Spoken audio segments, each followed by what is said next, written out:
Lao le fiafi. Ia ole por kalame nei ole LAOAI le tupu. Ia e pe ona masani e ia fiafi tatasi. Ia ole atato a mata mua I se talo. Ia vale tua ole matau tama. Ai matau te lei fai o se ngā luenga pe tau tala foi se upu pe tasi pe lua ole matau atua. E mua lava ona matau te talo ma wala au I lau fio nei fiafi I lau so swani. Mātou te talo ai ma wala wae I loua nganga pa ia I lea fiafi le nei. A fio mai a oe a nganga pa ia. E te whetalai I lea fiafi le nei. Tau lawa ina ia whao ngā mai o ma leo. Ngā foi o ma ngutu lo mātou atua. Wha ngā ioi foi o ma lau whaiwa lo mātou atua. Ia e moli o e loua nganga pa ia. Le savali le whaasoa le nei fiafi lo mātou atua. Ia o se ngaruenga e whai e fua pe au noa malau fio. Anganga pa ia fio mai a oi. Ia e whetalai oi le fiafi le nei. E moli o le nei savali. Ma le nei mata upu ia ai o finangalo maroto o tangata. O le au keusiano. O le au whatuatua uma ma le au pa ia I le fiafi le nei. Ta mātau lawa ina ia whao ngā mai I maua o au mea whai ngā ruenga. Ia e whetalai pea oi I le fiafi le nei lo mātou atua. Ta maanga le lei mai ma e soli mai. A wā mātou te lei lo se mea mātou te vai lava o I mātou o tangata. Le li ero mātou atua o mātatalo. Ia fo I mai le loto matala. Fo I mai le loto mau o le poto. E leo le poto mita ai o se tangata a o le poto mātou te o ifo ai pea. I o mātou tuli vai wala au atu I lau fio I lau soani lo mātou tua. Ta mā ia amataina e lau fio le nei whasoa le nei fiafi.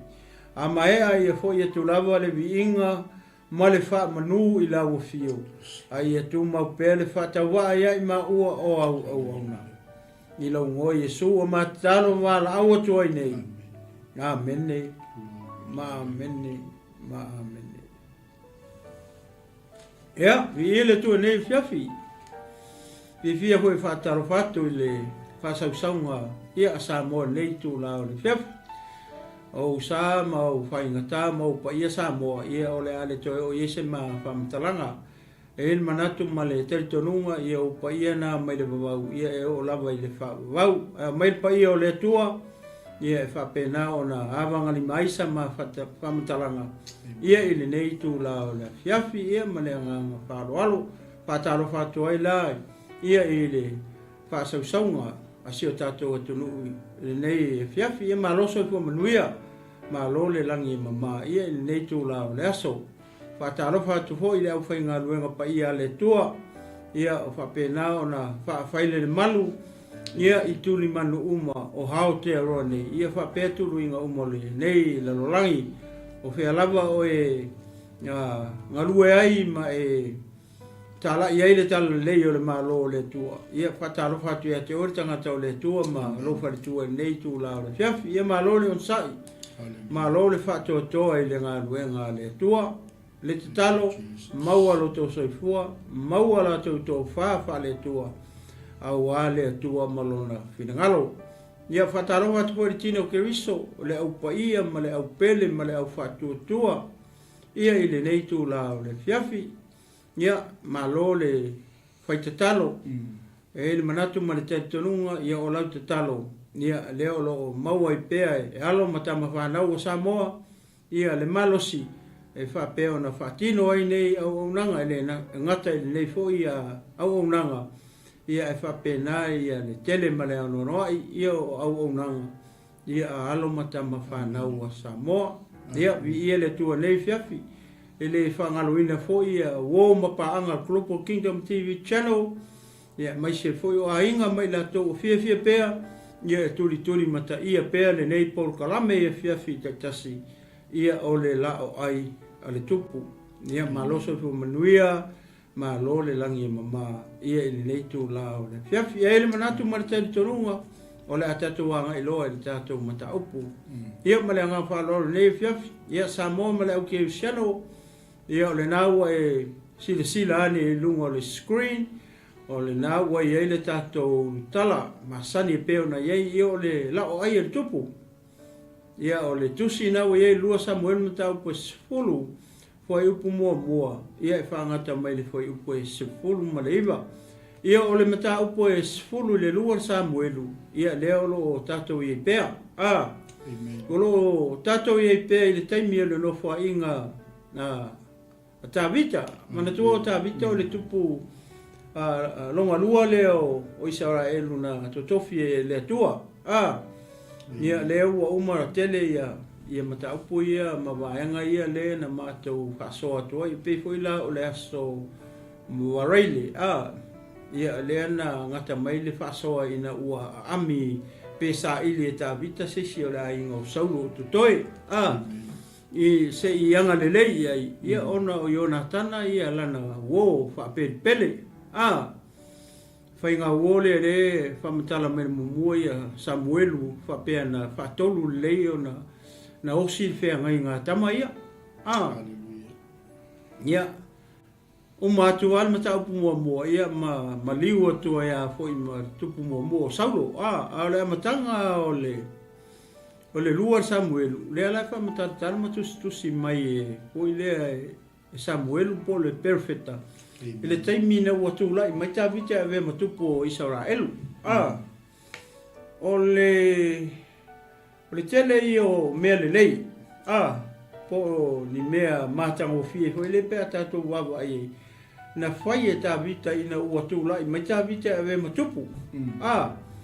Nia ma foi lea mai United o mai e tribes fulu o Israelu. Mana tua o tupu i e lua, ese tribe o mai ei kupu ia. O le tupu mua po o saulo le tupu mua o Israelu. O le tangata na tupunga mai le tribe po lele o Peniamina.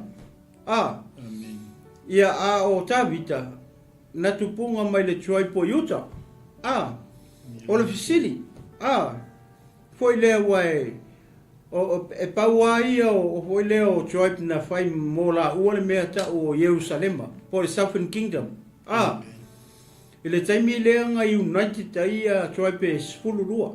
Aia ngā lua. Ngai ua ngā spiliki e le tua ia. Ia le malo Israelu.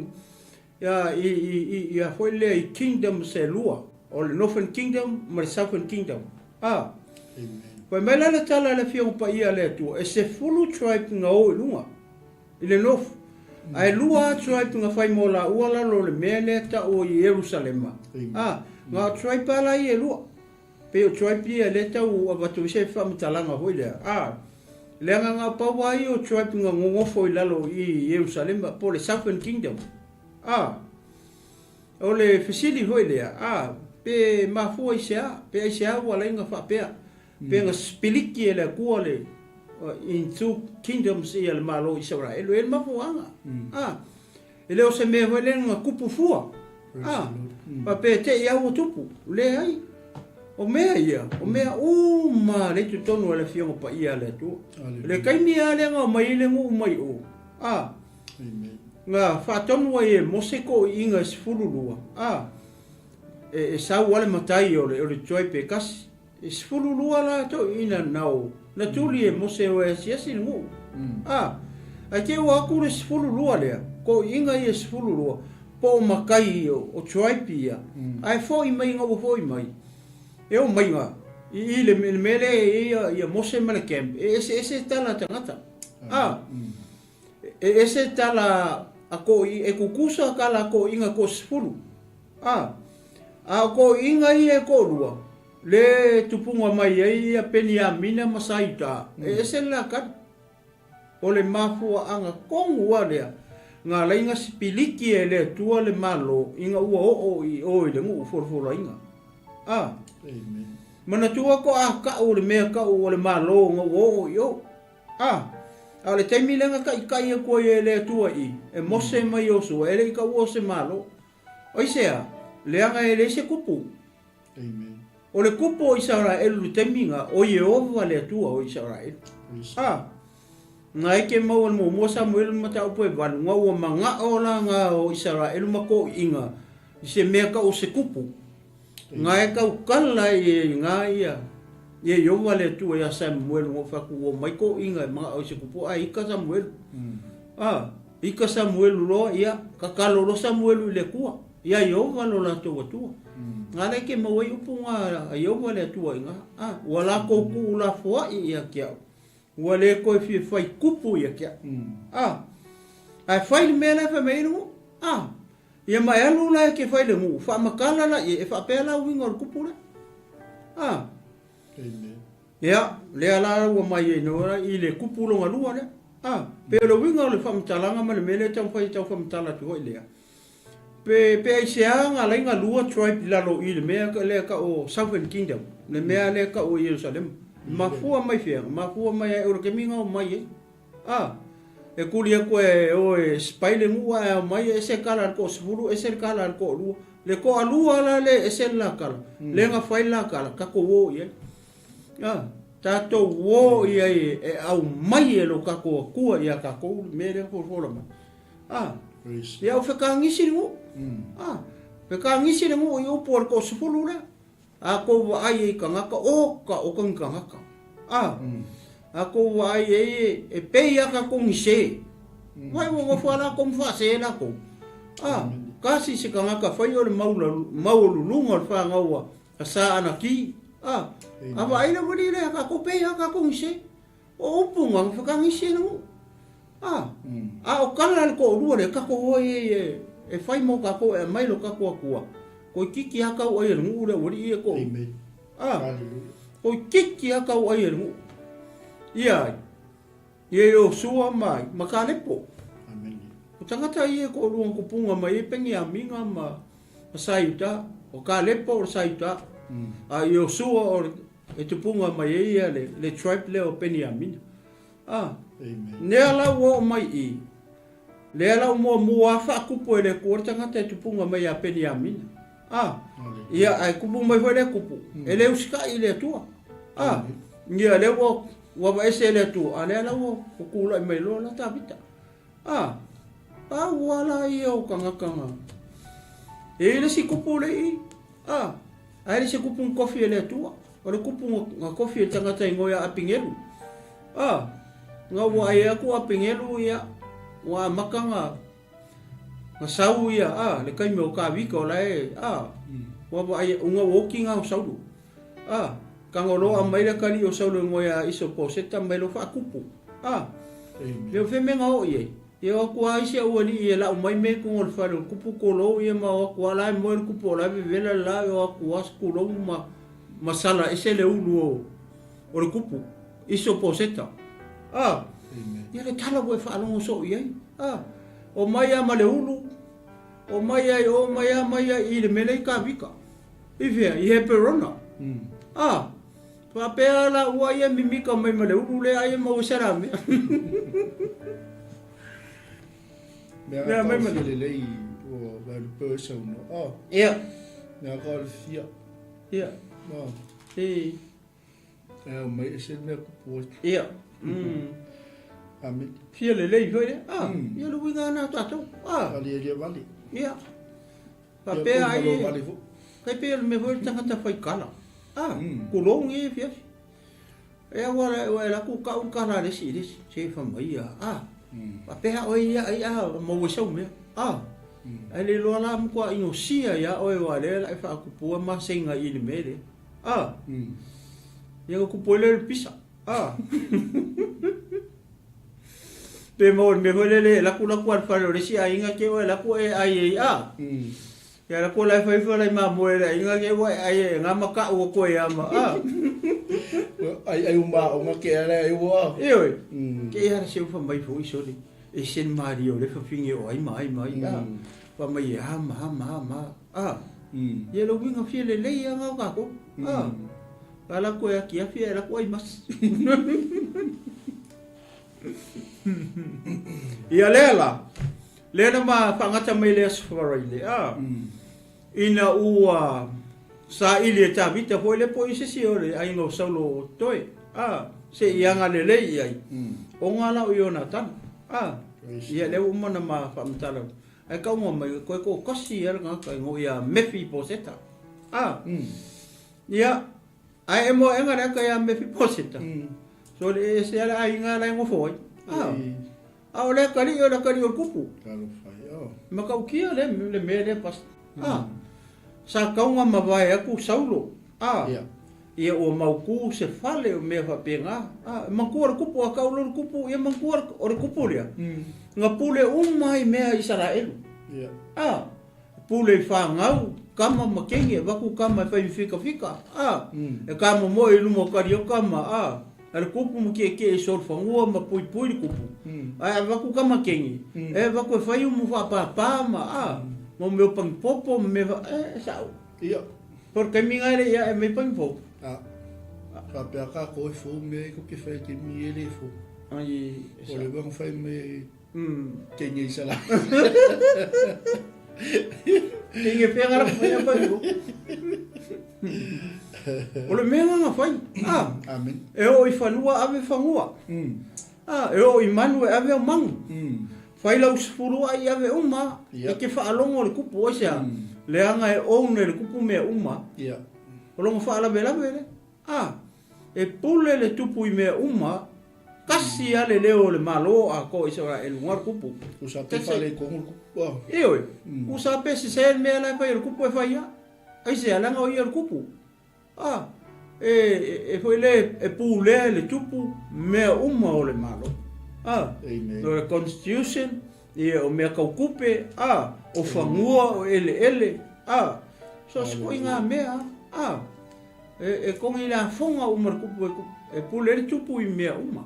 Amen. Lea laua maua. E wele me manga ia le inga ua maua i le tali i lea o Ionatana. E maua enga. E se la inga na ingo foi. E se ka haka le ua pule i whangua o kupu. E se tangata le ua pule i whangua o le kama lea o mefi. Mefi po seta. Lea kari o Ionatana. E nga maua mai. Mangai o le kala kupu. Mangai o le manatua e ta vita o le la whainga whenga inga ma Ionatana. Ia le ngaka o le mang whaakonu. Ia ma upu a saulo na whai atu. Ia i fwere le kai mele ngara koe ka vika skulo. Se sele mai le piko o le ofurpo. Le nga whai ei ka vika oe. Ia e kau kō mai a kia ui lumo i ova. E ke le abesea ia lau whangau malo ngoa mai lo ua inga ma. Ia e kau kō mai. Ia kau kō a ka vika. Vai lele. Angos ka vika sa mo koe afi. Nga alu a mare piko ofu nga ia pe o ke ar kupu i. Angos sa mo. Ai o tanga ke lo le ku. E malama i le atua. Me le ngara inga le o longa lima. Wa mai ka vika le nga o tanga tau fa uina i owa. Ia le la.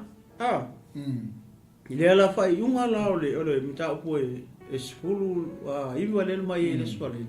Leo fa mai ia ko waku ma ele o loka ma. Oe. Wa pe ia o se sia kali o kupu. E ke ai le la o ai el kupu. Ia so uma o lo ola. Le waringa. E o nga lua el famua. Ia maua maingi mea ai mangi mea e a mai a wa oi. Vai. Ko e fa foi uma fangua. Le wari ia nga pule fangua.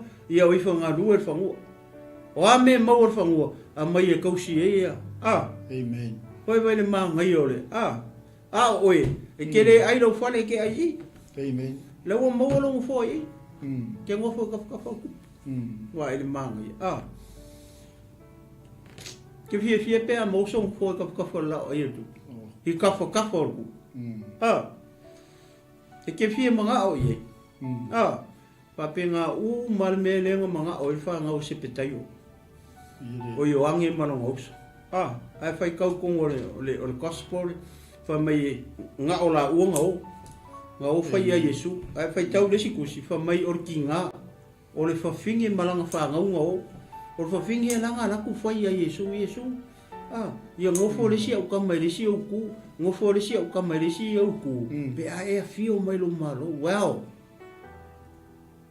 Wa i maa ngai o le mga ongo ngei ki ngā.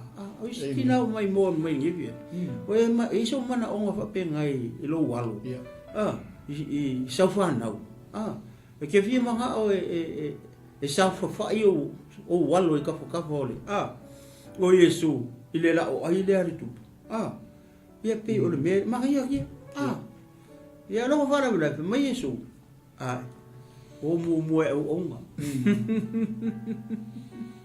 ngalu e mo ma ia ele va pe ka fa o malu pidi aqui essa mo foi ma ka fa solo ma le au onga I ka langa o le principle ngal malo le tu ai fi alunga alu dalo if you want to be great in heaven serve others au onga le si o uso atangata pe ai fi sili le malo le tu pe ai fi mo le malo le tu au onga pe nga uma ka ko nge fi ya fa yo mai mo mai amen ne fo ye mate fa soa o le fo ya mai o pule ya mau amen ma fi ngofo la I le mele ne nga manga o ai le va se petayu haleluya mo yo ane malonga us ia ka ke fi nga ko ke fi mau ia ka ngange pe ngofo Yesu ala ke ngofo mai o ala ka ke lungo la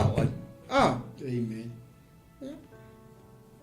e si dia ku ngofo ai na nga le ngofo ia le la ma fa tau atu ia foi pu ia ni mata ku le sulu ia fa so solo to ele ma fa so uma fo ane ia ia le ia ta le tai mi le uma ia ka ko ri seso ia ka ko mo ko fa wa ia le tata mata upu ma le nga fa lo pasta ole ta fa tau ia fa tau mai lai le foi upu tolu fangata mai le foi upu e fa pasta fa molmole ia o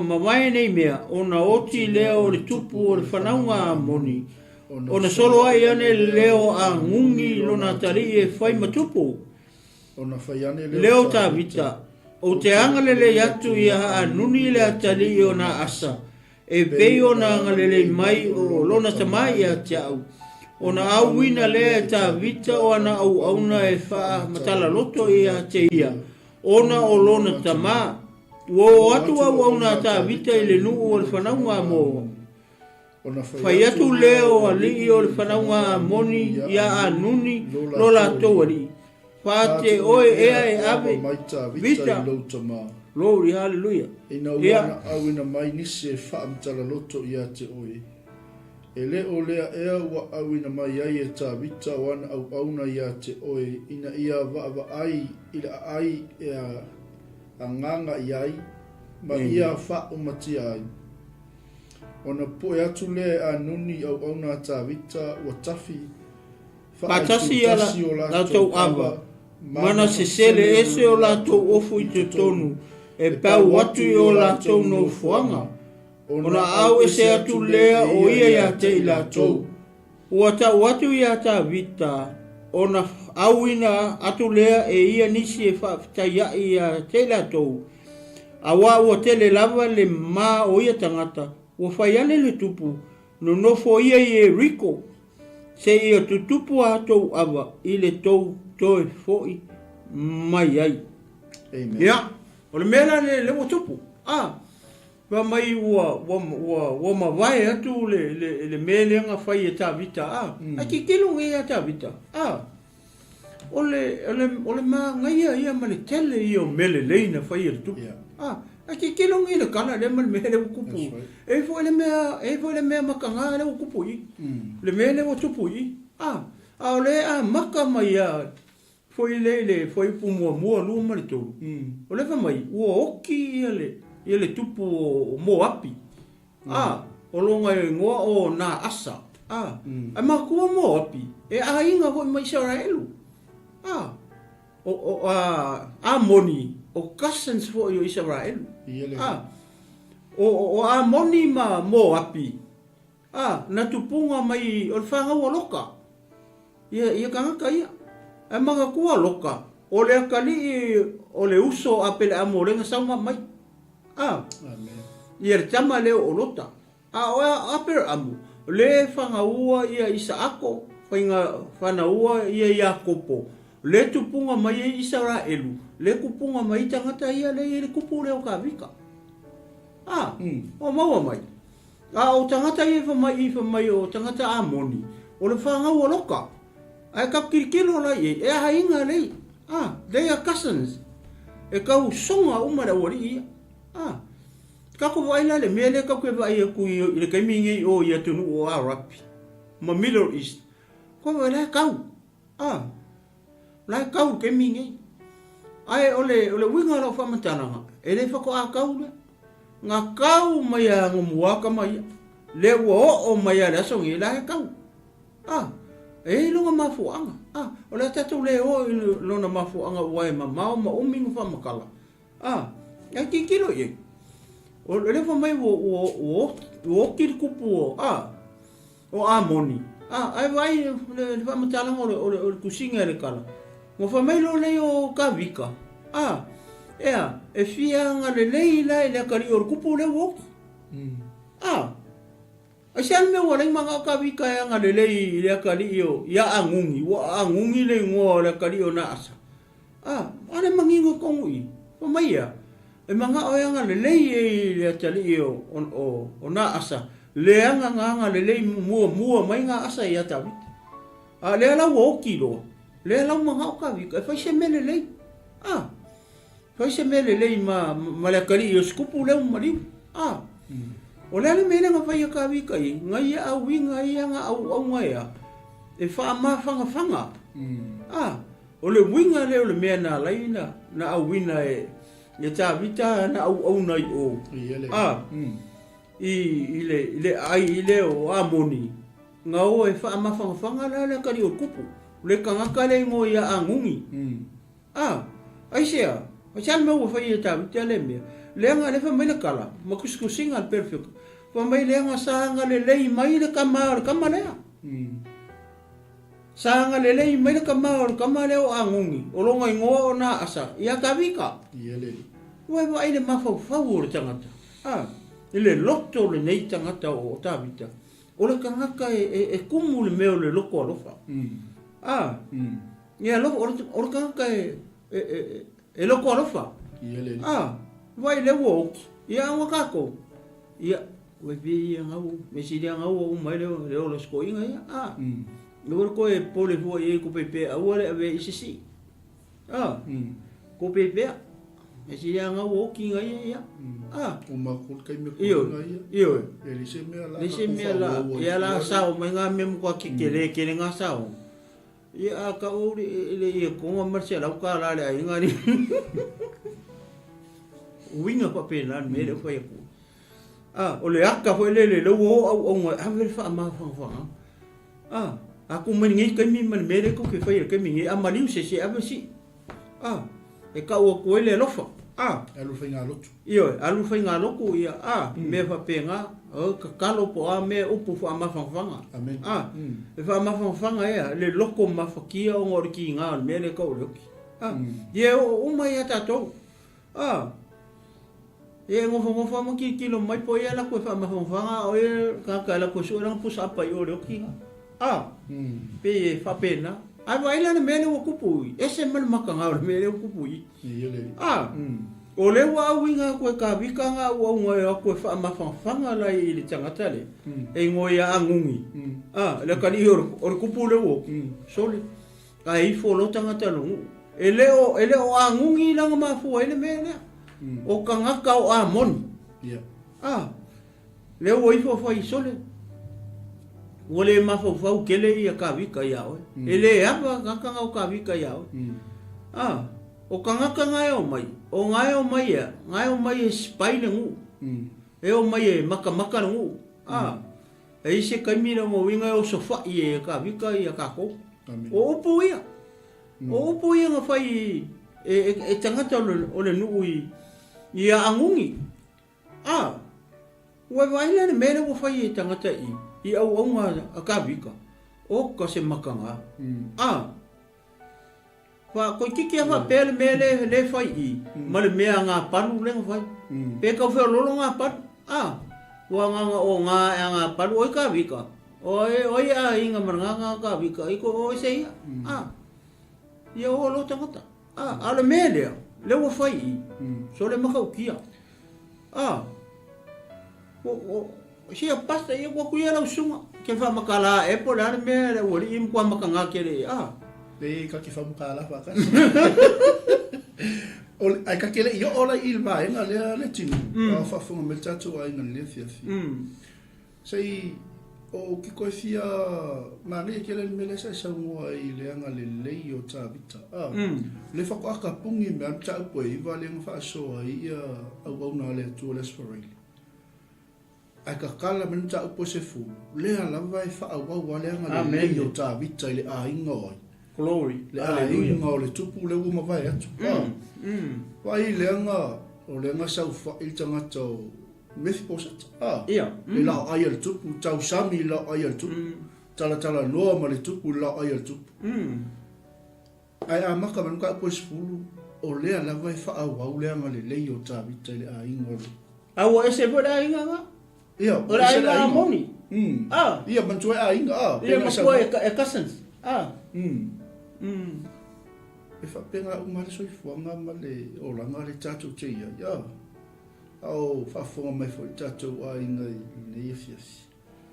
O fiangi mea le leia ke anga le leia tua stanga, tai anga le anga mea kanga whai awe. Le ala kupu kongo I. Ai mai e ka awe whamukala whakas, kuso o le melo ke koe fia highlightinga kunga tātou a inga. O le ala wai whaau au le anga le leia, e lei whapenga ngau mai ka wika I le au sa amoni, ia le ai. Bo malkeimi o... bo malkeimi o... O loka ia? Ioi. Ai o mai I le wharaunga au amu. O le ala wai whaau. Au e maa ngai wale o le tala tuspa ia le whemei safa ma tala lutu. E mai fwele kule ngai au me wha mawhangwhang. Ia. Talo winga nga. Le ua o tiltup. Sen lo e tā vitanga au ngai oia. E oi wha ma tala lutu. E oi wha ma whana. Ai o. Ai o ko ai fo sa o ila o fe o lolo me fa nga palu I me o fa ila wori o me mo ngi nga pa ki tiro kala te mai ka o pe ia mangai mana tua o I folele ya saulo ole tripo Israel I kama fo I se fulu lua lenga na whanga ngau mai le surunga kiki o Iakopo. Au le wari ia, o amoni. Nga kupunga mai ia loka, o loka. Nga o le akali o le uso apele amo. So a kikilo la I foi le o le aka foi le o le extended family. Au pe o mamao I kua le alu foi le o le unga kupulanga ma le unga kupulanga. Mga kua e ko luar whanga o loka. Nga kupunga mai ai langa whanga o kau pou huelele nga lako. Kupunga mai la ia le. Na mau ai le tama le si teine. Nga whai ngoi ia amoni. Ia mau mai le kama le si kenge le nga whai ngoi ia moapi. Ia au tangata e ole nefi oi o apelamo. Amen. Ia le tangata le o lota. Ale wo mai I le kala I. Pe o le mele ki sa mo ai. Vai le ala pe ka wilo e ka viko kingo koko ma ango kanka ia. Amen. La mele wo fa se le male le foi le o le tupu. Ia. Ele o se kupu foi le fa kupu fa la vela o le kupu alofa. Amen. So me kongo nga le wo fia pa ia kuia. Okay. Ale wa sa mo mai. Le alofa. Ia. Le alofa ta le la wa fa au. O fisili. O ko kupu nga me ke minge kongo sa mo. Le fa to mala ko ia ni. O fa au mai e au nga tukulanga le te minge le me nga fa au mai ta to au matama. Ia, amen. Ia le ko ka fa ai. Ia. O le ngangana o wha o ngā ina I runga o penga te whailang. Ia, o le kaui aku. O le leanga I le leanga. Amen. Kaui aku le lei le leanga. O le mea le amai I ngā wha au e tāwita. Lea lofa I ko kongo le ai. Amen. Ia. O le ala kako wawa ai ai ngi soifuanga lo tato ia ta. O ma vai aku ngai au ngata manga la te fa ia fa tai tai ngale le to tono ai. Ia. Ele alu ese le alu pole ama le ale be besi e ka ki fa longo wai ko inga ka o ko kwa ngai ko inga mai lo ma ko ia o le ko a. Al sit. Ai se a no le. Al ma ngai ole tato fai tau nefia. O le fa wa winga ta vita le alofa. Ia. Ia mantua a koe Tracy ko le ile history a ko me la makanga mo fo inga ni o si stamote. Ele fai ngofi. Ia. Ele fai ngofi. E on menga le ke ngo ko le wa sa ngo o le alofa. E male pe me. Amen. Ia mala ngang falo. Ia vi ele to. Ia le na o le la wo mai I ava vai ele o se ai singa me ai me le mai kai pe o me le sente ka vi kai o na palu nga au nga o inga ia fia mo se o le kai me se lenga le kai mi le o le kai me mari ia ku so le mo se lam io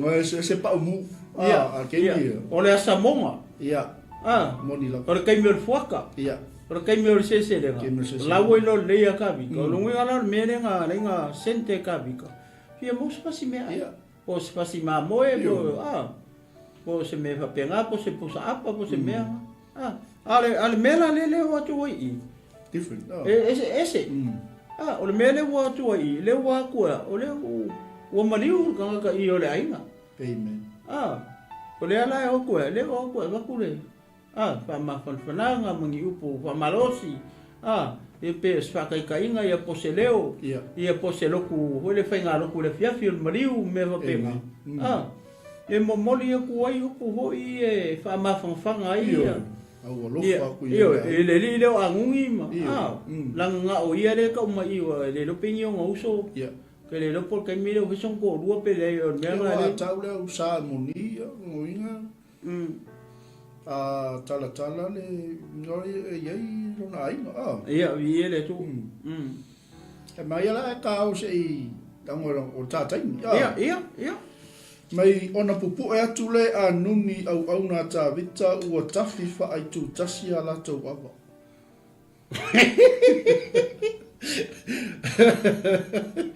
Ia, la inga le atu ala mo inga le koe ka whamakala. Lo inga se le spiko. Ai le se le. Ai le se le spiko. Pe fa amerikeli le inga le. Ke rolo wingon mea. Ole a mia hoi le pe pa kausuwai. Ia. Amen. Kusa le wa umla I tangata I au onga ka vika. Wale maka au me le voi. E kai pe ya mo ka me kiki mo kiki le kulo samo. Ia. Kai pe mo kiki le ka vai aso I samo. Ko nga kiki le ka ai. E mau wa lonkinga o ki polo le.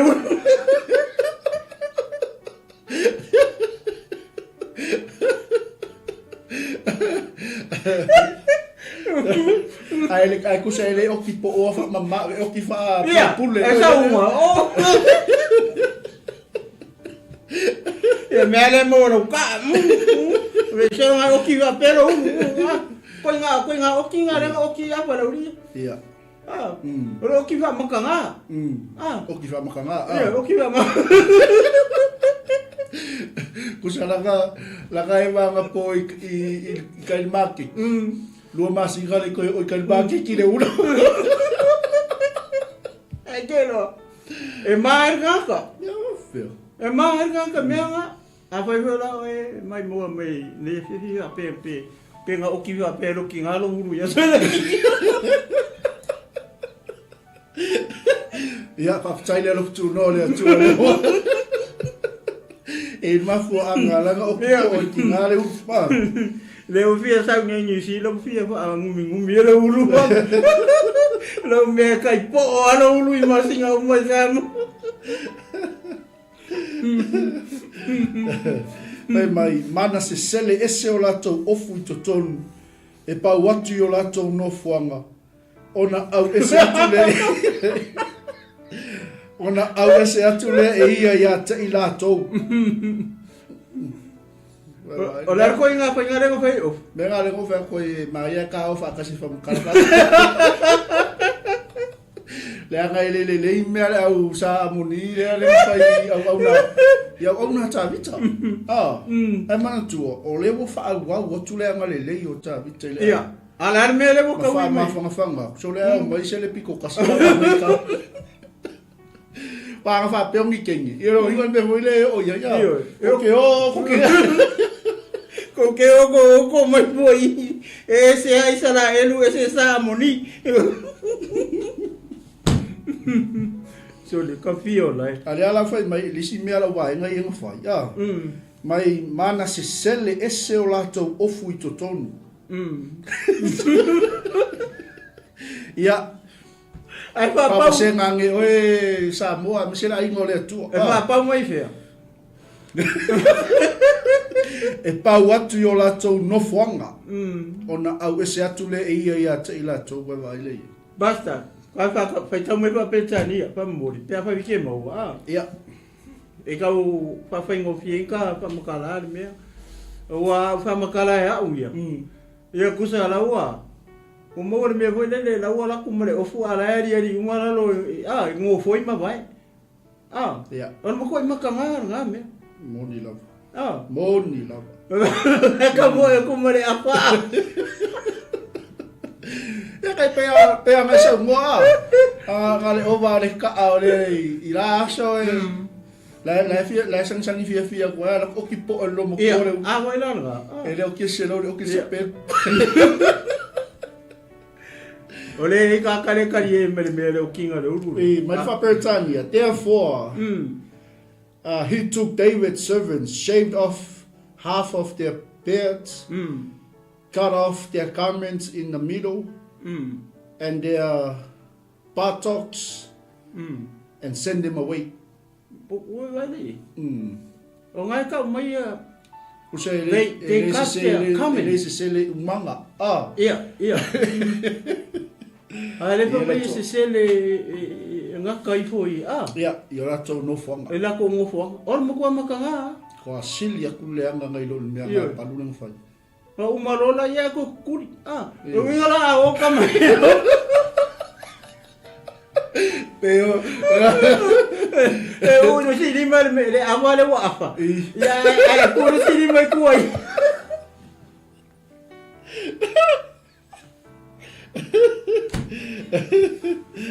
ama kwala le ofu ama pero se sele uma va ka I mei lo winga ko uma li ma pe fu vi mo fu vi ko ya mi si a ko ya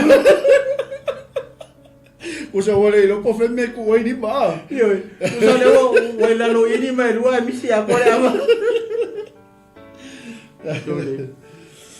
ole ma kwa ma ka nga ole me nga pas le me le mo fai ai le ole me nga le nga kuri ko ka vika haleluya wala nga fai sa penga le woli nga o nga ka vika o nga le wo fa winga se le woli le o ko o nga ka vika o le fa pe le wo ko o nga ka vika spy ko le inga ia fa uma e le ke mi a te ke ka vika le ai mare ngu le nga le wo ka vika le wo kina asa ai le ango kongu nga ringa ba ko ka vika o le lofa o ka vika ile kali o na asa le anga o ya ango nguni le ango nga asa nga le mo mai nga asa ya ka vika ya la ufa o tau ya tueta vita ile lo le lofa va I me ka ala me le mo ka wi mai va mo ka ki on ko ma ka nga ai va vela me nga ko fa lo lo ka vika sa lo ka vika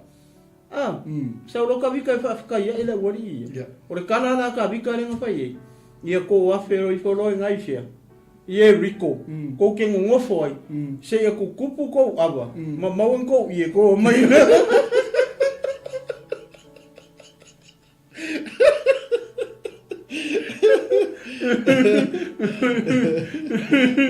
Wa ke I ka vika ro ko e se reo mai reo mai. Mafulu mai se. Ele manga o ka vika e vai atu e mai ka kanga. Ia anga au e o mai fa penga I le mele ye e vai ko la e ko makanga le mele fa ye e sa amoni a le la vai ya fe fo nga ko ke ngofo nga se ku kupu ko ava ye mamon ko ye ko mai lola ya o fer si mele na ya vi ye tu watu ya ta vita na wina tu le ia ni se fakta ya te la to ya wa tele lava le ma o ia tangata. Ia mai ma. O ina le ma. O whaiane le tupu. No fo ye wiko. Se ia tu tupu a o tau ava.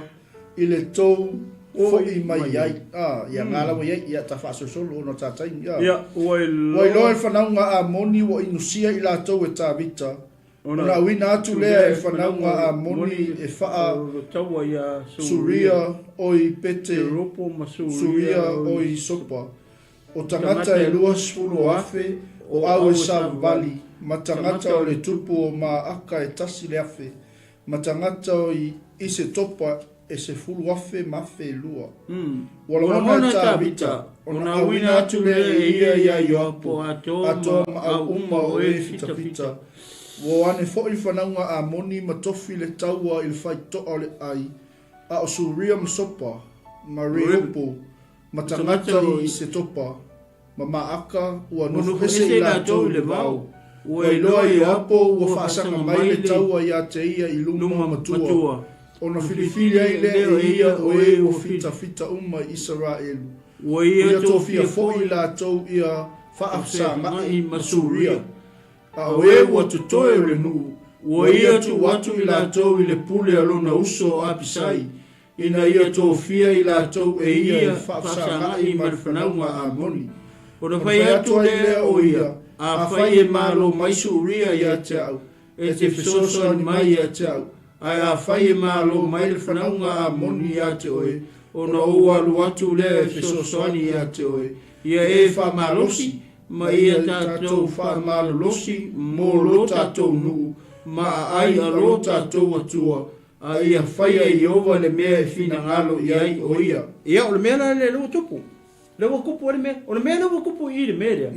O lea lewa kupu o le kaua. Ia. Whai mai lewa uai loe, hoi lele e amoni. Ua makua I ingo si ala koe e kāpika. Ia. Ia. Ai kikilo la I le kaua. Pe o la kouanga makamea. Amen. Anga la ko le whaia whapea ia o ngā kāwika. E le ika kāwika marua.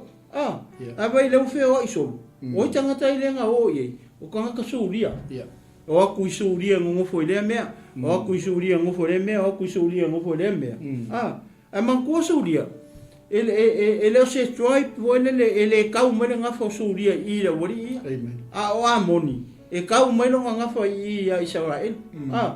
Neanga o tangata nga kupunga mai a Peramo. Amen. O kupunga mai a loka le wari ia.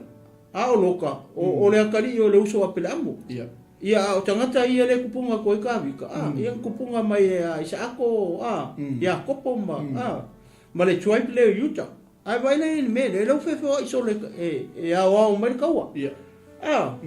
Nea lau whaalongo kāwika kere me o se koe, lau o mai e kau. O le maa ngai o le mele pasta hoi lele ia kiau. E hui anga le anga ia whaangau o kufa finge o kāwika. Ai sa kua I kāwika ia I o apo ma apisai. Ai makua lau a oki ia asa elu. Makua mua oki le kukui e apingelu kau. Ai koe pawala I o la wali I lea le loi rai le yapo ma apisai le la anko le ala fa longo ka vika oi le wo mai le wori wo mai a mani ma mai le ia poi ia suria le ala wo kapa lo yapo ia a vai le plan no ko they are in the middle moni lo le ala fa ku roi opo I foi le longa uso e fa sanga I o le sipiko ai fa sanga I le sipiko ma ton ai o they are in the middle o le la kau fai a hoi le kaua ai kikilo ku ia yo po hoi le lau malo mai e sulia ma amoni ia apsai ma ia o fasanga ku lo le yo po hapo la ko ai a kikilo ma hoi le wali ia le malo mai i le kulia ia nga help ma ngai e fai ngol plan a le yo hapo ko le uso o le ma ngai e o le fai unga la upu ia o le la saungi kau ia ko fa malu losi o ngol ka ko o le maule le tele no fa mai tangata amene ia ka ko fa malu losi o ngol ka ko ma ka ko fa ngau mo ka ko ele ia fai le me fina ngalo ia e o walo ka ko o le ai lo ai ka mai ro la ko that is a powerful statement ia, feo menga le o ngol ka kai mire ko ki kia. Ni lava matua I ma ngai ya soli. Te lo le la fa pa mo I tatu po kalami. Te tuli mai le so taia. Ia le po le la au mai au na le tu e fa te tai le mai fa. Le so taia. Au mana ia te le melo o ia. O le si me manga ia le penga sa o le format. Ia. Fa sanga le si kusa pe fe wa tu. Ia. Ma fa sanga la o le game plan o le war. Amen. Ai vai lai. Mo moli lo yupunga. Ia e fa malosi. Ma ia tatou fa malolosi mo lo tatou nu. Ma ai lo tatou tua. A ia faia e iova le mea e fina ngalo I ai. O ia, o ile kau inga le kau. O iova? Ia le tu. Ia, ono tatai. O le ato I moswa po pongo tatou po la me le aso atai au. Ia, Ia le tu. I tu la lima I le fiafi. Ia, e pe ona ia le tatou la ai al tupu. Mo oe malo. Ainga, ia taltonunga. Ia maua se le sona lei mo tatou uma. Amen. O ni a o onga. Ia tatou te whale a onga mai ai. Pe wa ia I le si me manga. Ia le I le tinu u le penga e sau mo. Le mea le wali ia le ngawhai ia Absalom. E wa ia ia le koe manga kua e tā vita se mea. O le tutu, o le nga tutu, o le wali ia inga ua. Wo o le keimi lea la a whaile tau. Penga e sau mo. O le nga loi o aka mai ia ka. Nga kapa I le kupu. O le nga kua ia le kupu le o le kau. Whangau o longo whingi. Ia le tua pei o le. Toi so atu na ne fiafi ia e whamangi a tele le tua o tatou ainga. Ameni. O le tatou taulanga fiafi ia. Le ole so mai ia wafo le tau tua whaawau. Ia le tamai a fiu. Me tatou o nanga le Word of New Life. Mai sa moa. Ia whamangi a tele le tua ia toi mlo ainga. Ia tu natu lo le tama.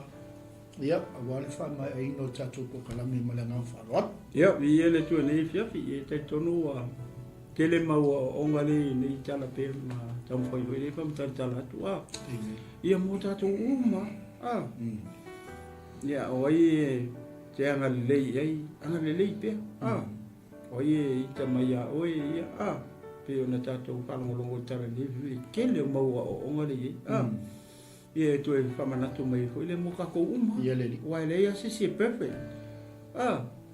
tatou uma o tangata e anga sala kako kelo kaimi ia leo ngao le upo le tua. Amen. Ia e hoi le sosoani mai le tatou malanga I le aso, ma le aso. Amen. Tau so ina pea oi le upo le tua. Ia tonu hoi we whalongo ne fiafi.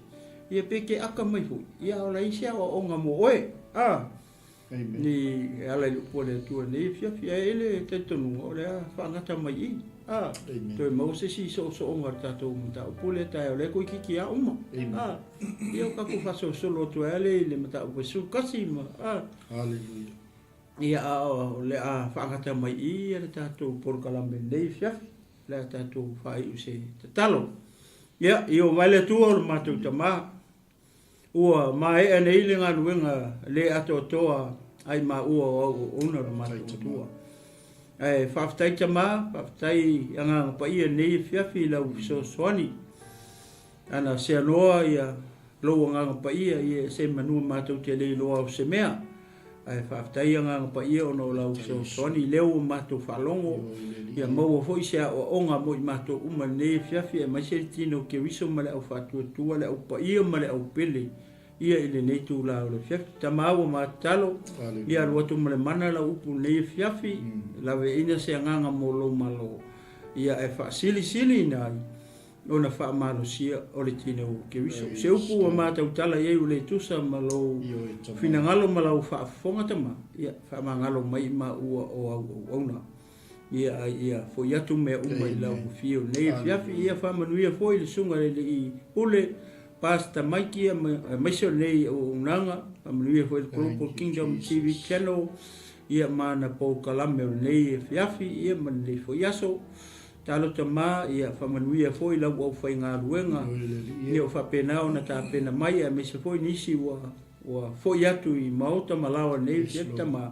ia i au whamanianga nei fiafi whaftai mola upu talo mora file mua nei tunu mato nofo mau mauai file mua se mato atunu pele o Samoa e mato talo pe i lau fio le file mua i Jerusalema mai Israel umatama ia tu waile angelu e pui mai sa masifu matu sau te lau pule i le lalo langi i uma ma le file mu mai lau fio tama wa tu lau pule au lau pule tu tasi lau pule me o me uma la ola i ova ia lo matu tua tama ia whamangalo mai ma ua pe a whai o sala se upu masitala i nei fiafi ai a vi ia pe o lau fio nei fiafi o ia tua i mea uma i lau fio le vinga o le wha manu ma le wha nei tanga nei e fiafi.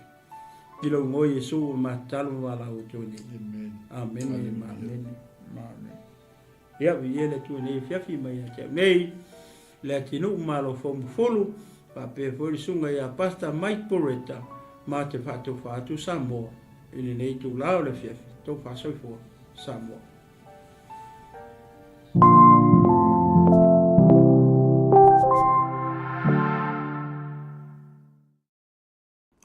Patalo fatu i lau mai moanga Samoa ene nei tu lau le aso.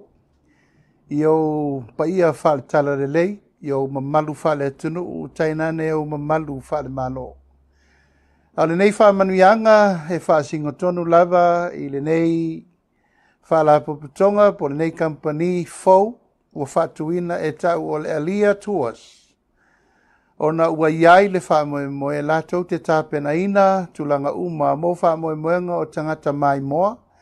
Ma tangata fia whata whao de lalolangi atoa. Ai me se ai e fito i tonu la lātou o nanga i le nuupa ia i Jerusalema po Israelu. Vea nei awa no tā ua e mo le tuaimo mo ngā lofa a unei, la audi le mali atoa, le uatea po la tai fosi, o le ministao whaatoanga ma whai ngā whaiva e momoli e tuai wha manuianga i la o tau tau ma whainga. O Jerusalema, po le nuupa ia o Israelu, o le nuu o le atua mao i e tau nuu ma i ai tuli inga o le lalolangi i le tala whasolopito. Ma o te matua i o lango ina la o tau tau ma whainga. Ina ia manuia ma maua i lato uma o eo la malanga siasi ma malanga mai moa i le nuupa ia. Wha matalanga uma ma mai moanga ese o lo tusia uma i le tusi pa ia. E wha mautu ina ai lo tātou telitonunga, ai maise lo tātou wha tua. I le tau langa ma le wha o la tanga na saunia e Jesu Keriso mo tātou. Le auto sila umai vaenga ese o le nuupa ia Jerusalema. E pei ona o moli mawina ina ua o wa siasi fo ia i le tausanga ta si vaiva ma le tausanga luafe. Whamanu i atu le tau mawhainga a i lato uma o e o la atau aveina ma puleina ma whaafoeina le 𝚟𝚑𝚙𝚎𝚘 ina ia manuia la o tau tau mawhainga. Whamoi le atua ma i o tau manatua o lo i ai le whea ngainga Samoa ma Jerusalema le nupa ia. Whengai ngā le atua o te whamanuia ia i lātou e whamanuia i lonu. Mai o te whamalaia fo ia i lātou o e whetu i lonu. Jerusalema i o i mata o le atua i le larolangi nei. O le nuu fola ina na fola i le atua.